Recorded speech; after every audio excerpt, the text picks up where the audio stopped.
એટલે મુંબઈમાં વર્કર મળવા બહુ અઘરા છે. મિસ્ત્રી હોય, કારીગર હોય, લુહાર હોય કે કોઈ પણ ફિલ્ડના માણસો મળવા અઘરા મુંબઈમાં.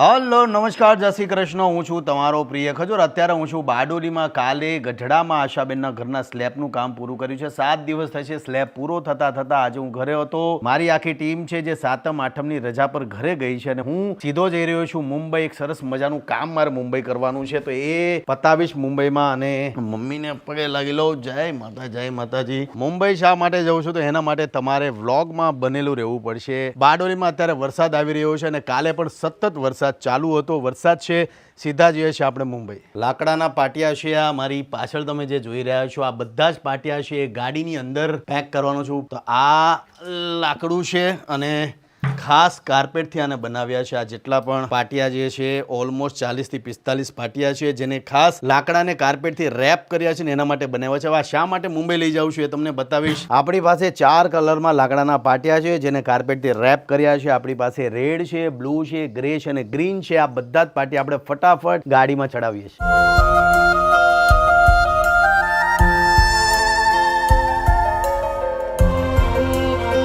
ગાડીની અંદર જગ્યા ઓછી છે એટલે જેમ તેમ કરીને એડજસ્ટ કરીએ છીએ બધાને. આ કામના છે. આ તો વાયરનો ડબ્બો લીધો છે, એ કામનો છે એટલે આ રહેવા દઈએ છીએ. અને આ જે સામાન છે, જે જેલ છે ને મોટા મોટા સાફ કરવાનો પાવડર બાવડર છે એને સીધો ફેંકીએ છીએ. જગ્યા ઓછી છે. આ અમારા દીપિકાબેન છે જે અમારું ઘરનું ધ્યાન રાખે છે. વિચાર કરો કે અમારી ઘરે કામ કરે છે પણ ક્યારે એમણે પગાર જ નથી માંગ્યો, પણ અમે આપી દઈએ છીએ યાદ કરવાને કે બેન તારો પગાર તો લે. એટલે આવા હોતન હોય ઘણા લોકો.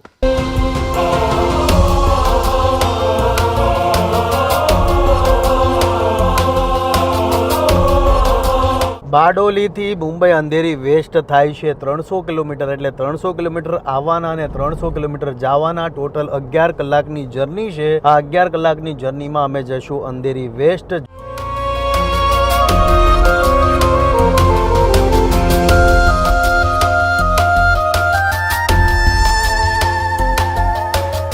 બે કિલોનું એક પાટિયું છે આ, અને એની ઉપર પાછું આ રેપ કર્યું છે એટલે અરાઉન્ડ 2.5 કિલોનું આ વજન છે. મારા હાથમાં 7.5 કિલો છે. કેમ છો? ક્યાં મૂકીએ? અહીંયા મૂકીએ? કેમ ના પણ પહેલાં અત્યારે ટેમ્પરરી અહીંયા મૂકી દે. હા સબ લેકે આ જાઓ. મેં તમને કોઈને જણાવ્યું નહોતું કે હું શા માટે આવી રહ્યો છું મુંબઈમાં. અત્યારે અંધેરી ઈસ્ટમાં આવ્યો છું. આ તમે જેટલી પણ બિલાડી જોશો ઘરની અંદર તમે પગ મૂકો છો તમને બિલાડી બિલાડી બિલાડી જ જોવા મળશે. અને જેટલી પણ બિલાડી છે કોઈની આંખ નથી, કોઈનો પગ નથી. કોઈ પણ સામાન્ય વ્યક્તિ આ ઘરમાં આવશે તો આ ઘરની અંદર એટલી સ્મેલ તમને આવશે કેમ કે ઘર બહુ નાનું છે, બિલાડીઓ બહુ વધારે છે. એટલે એના લીધે આ ફેમિલી પાસે કોઈ ઓપ્શન નથી કે મોટા ઘરમાં રાખી શકે કે મોટા શેલ્ટરમાં રાખી શકે છે. બહુ નાનું એવું ઘર છે. ઘરની અંદર તમે આવો એટલે ઘર પૂરું થઈ જાય છે. આ લોકો બહુ ભાવ અને બહુ પ્રેમથી આ જેટલી પણ બિલાડીઓ છે એની સેવા કરે છે, ડોક્ટર પાસે લઈ જાય છે, એમનો પ્રોપર ઈલાજ કરાવે છે. અને ઘણા લોકો એમ પણ કહે છે કે ભાઈ અમને તમારી બિલાડી આપો તો અમે રાખીએ. તો આ લોકો દેતા પણ નથી કે જ્યાં સુધી અમે જીવીએ છીએ ત્યાં સુધી અમારી બિલાડી અમારી પાસે જ રહેશે. પછી મેં વિચાર કર્યો કે આમના માટે એવું તો હું શું કરી શકું કે આમની બિલાડીઓ માટે કંઈ સારું ભવિષ્ય માટે થઈ શકે. અને બીજું કે ઘર બહુ નાનું છે, નાના એવા ઘરમાં આપણે એવી શું વસ્તુ કરી શકીએ કે એવી શું ક્રિએટિવિટી કરી શકીએ કે આમની બિલાડીઓને કામ લાગે. તો આજે પાટિયા બનાવ્યા છે. આ પાટિયાનો યુઝ કરીને જેટલી પણ બિલાડીઓ છે એમની બેસવા માટે, એમની રમવા માટેની વસ્તુ અમે બનાવશું. કેવી રીતના બનાવીએ છીએ તમારે આગળ વ્લોગમાં જોવાનું છે. એ લોકો બિલાડીઓ કહેશે આ મારી જગ્યા, ઓલું કહેશે મારી જગ્યા, તો મારામારી કરે. ઓલું કહેશે તું ઉઠી જા એમ કરી અને આ રાતભર મારામારી કરે. એ લોકો કોઈ દવાખાના આગળ છોડી ગયું, કોઈ ગાડીવાળો આવ્યો અને દવાખાના આગળ આમ ફેંકીને વયો ગયો તો 2 દિવસથી ભૂખ્યું અને તરસ્યું ત્યાં બેઠું તું બૂમો પાડે. તો મારી બેન કે આ બચ્ચાનો અવાજ આવે છે તો વોચમેન કે 2 दिन से भूखा इधर चिल्ला रहा है. આ નાનું બચ્ચું. શું નામ પાડવાનું?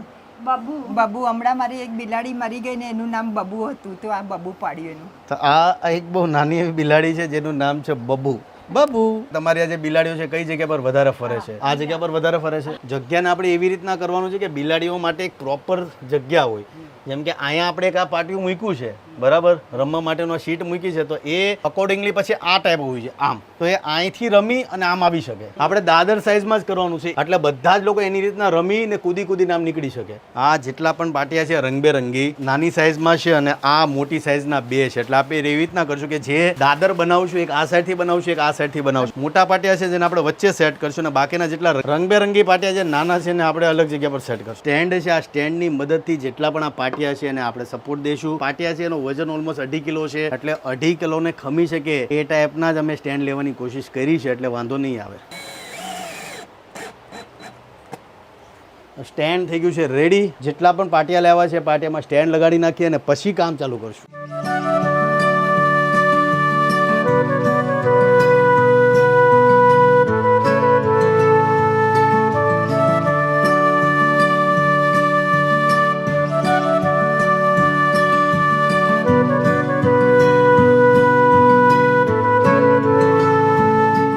મુંબઈમાં વર્કર મળવા બહુ અઘરા છે. મિસ્ત્રી હોય, કારીગર હોય, લુહાર હોય કે કોઈ પણ ફિલ્ડના માણસો મળવા અઘરા મુંબઈમાં. આ તો ગાડીમાં જ બેહાડી લેવા કે ભાઈ બેસી જાઓ કામ કરવાનું છે. આ બની ગયા છે આપણા પાટિયા.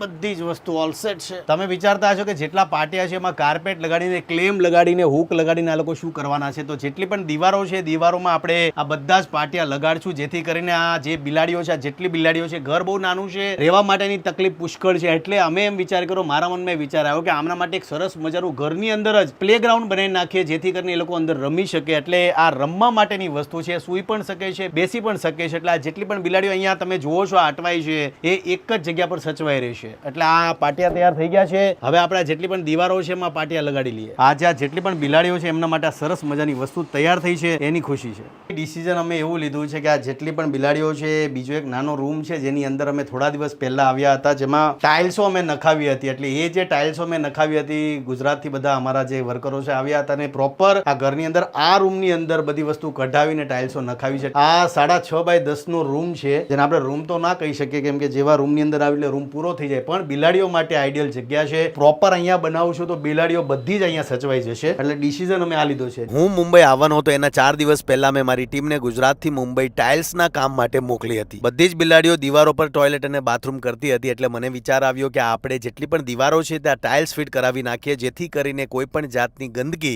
રૂમમાં ન થાય. મેં રૂમમાં એક માર્બલનો પ્લેટફોર્મ પણ બનાવડાવ્યો જેની અંદર બિલાડીઓનો ટોટલ સામાન રહી શકે.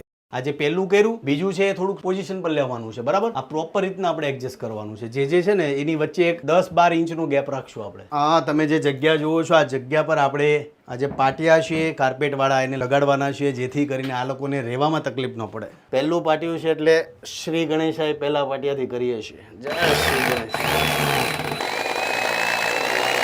એક સ્ટેન્ડ અમારો લાગી ગયું છે, મજબૂત છે સ્ટેન્ડ. હવે બીજું લગાડીએ છીએ, ડિસ્ટન્સ રાખશું 10-12 ઇંચનો જેથી કરીને બિલાડીઓ એક પાટિયા પરથી બીજા પાટિયા પર આસાનીથી જઈ શકે.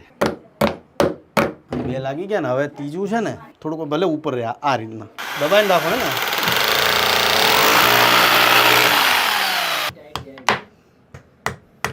પાછળ તમે જે જોઈ રહ્યા છો એનું નામ છે ટેટુ અને આ ટેટુ છે એનું એક્સિડન્ટમાં એક પગ કપાઈ ગયો હતો અને એક આંખ ફૂટી ગઈ હતી અને પહેલું મુહૂર્ત આ ટેટુએ કર્યું છે. એટલે આ બ્લુ પાટિયામાં પહેલું મુહૂર્ત ટેટુથી થયું છે અને એ બિલાડાની આંખ પણ નથી અને એનો એક હાથ પણ નથી.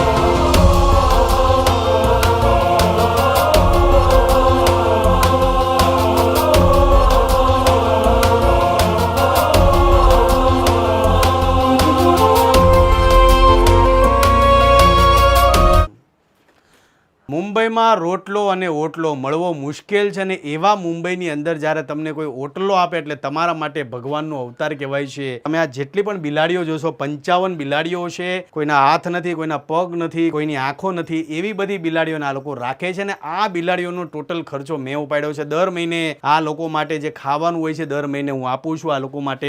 આમના માટે રહેવા માટેનું મેં એક શેલ્ટર બનાવ્યું છે. તો એ શેલ્ટર તમને બતાવું કે શેલ્ટર કેવું છે. પાછળ તમે જે જોઈ રહ્યા છો એ અમારી 12 કલાકની મહેનત છે. સવારે 9 વાગે નીકળ્યા હતા, મુંબઈ પહોંચ્યા. અમને એમ લાગ્યું કે 3-4 કલાકમાં કામ પતી જશે, પણ ઓલમોસ્ટ 7 થી 8 કલાક લાગ્યા છે આ કામની પાછળ. બેકગ્રાઉન્ડમાં તમે જે જોઈ રહ્યા છો એ પ્રોપર પાટિયા છે. પાટિયાને અમે કાર્પેટથી કોટિંગ કર્યા છે અને હૂક લગાડીને પ્રોપર આ લોકો માટે રમવાની વ્યવસ્થા કરી છે. આ જેટલા પણ તમે જોશો બધા પાટિયા એમના માટે બનાવ્યા છે. તો આ જેટલી પણ બિલાડીઓ છે, બિલાડા છે, બધાને એક એક કરીને અહીંયા મૂકશું.